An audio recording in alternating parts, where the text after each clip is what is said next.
Las vacunas son productos biológicos compuestos por microorganismos vivos o muertos que se introducen en el organismo. Estos son antígenos para producir una respuesta inmunitaria, es decir, anticuerpos.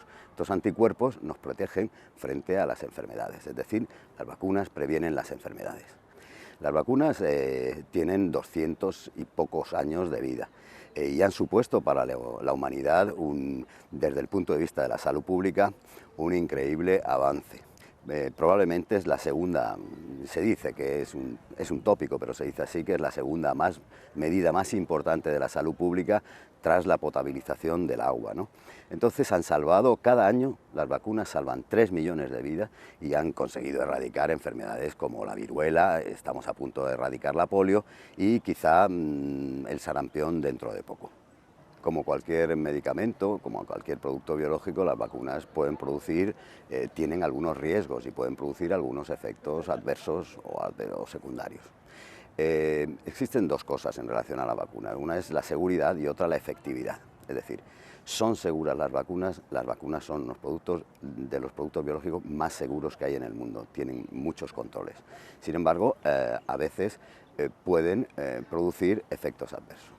Ha habido desde siempre han sido cuestionadas las vacunas, desde que Jenner descubrió la primera vacuna hace ya 2 siglos y pico, ya encontró oposición y ya se habló de que si había un riesgo o no y de que, en fin, esto es una historia, no es nada nuevo. Actualmente, bueno, lo más reciente ha sido una polémica que se desencadenó en 1998 a través de un estudio famoso de un médico inglés que se llama Wakefield, que habló y que asoció autismo con la vacuna de triple vírica, es decir, y entonces esto fue finalmente desmontado, rechazado, y el artículo, y al final esto no fue más que un mito. Lo que pasa es que hay mitos como el de Wakefield o el que circuló en Francia respecto a la hepatitis B, y luego hay efectos adversos reales que se producen en las vacunas. En fin, lo que debemos de conocer o saber aquellos que aconsejamos o hablamos sobre las vacunas es conocer los verdaderos efectos secundarios y transmitirlos a la gente. Es muy importante a la hora de considerar la efectividad de las vacunas el efecto protector que éstas producen entre la población, es decir, también se conoce como efecto rebaño. La gente vacunada protege y se protege.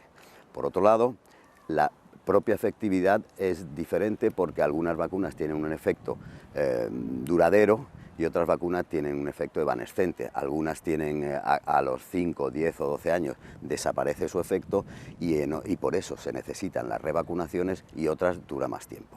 Por otro lado, existe un debate que es el de la responsabilidad individual frente a la irresponsabilidad colectiva. Muchos creen y están a favor de que vacunando a tus hijos proteges a tus hijos, pero también proteges al resto de niños de la comunidad. Este debate aparece cada vez que surge un nuevo caso, como ha ocurrido en España en los últimos meses, de personas que por alguna razón no han sido vacunadas. Contra lo que se pueda creer, no existe en España un movimiento antivacunas organizado con amplios líderes que ocupen los medios de comunicación.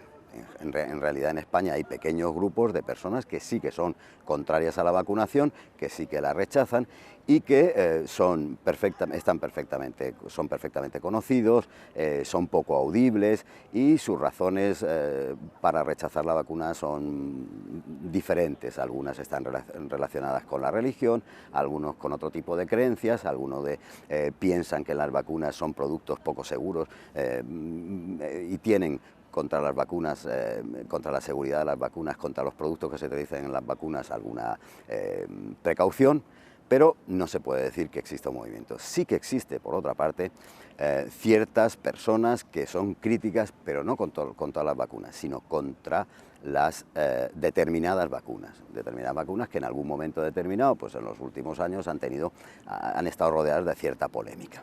Esto no les hace necesariamente antivacunas, son simplemente personas críticas contra algunas vacunas, ¿no? En los últimos años se ha producido una emergencia de un término que es la duda vacunal. un término que afecta no solo a padres y madres, sino también a profesionales sanitarios. ¿En qué consiste? Pues en un retraso en la aceptación o directamente un rechazo a determinadas vacunas producido por la desconfianza.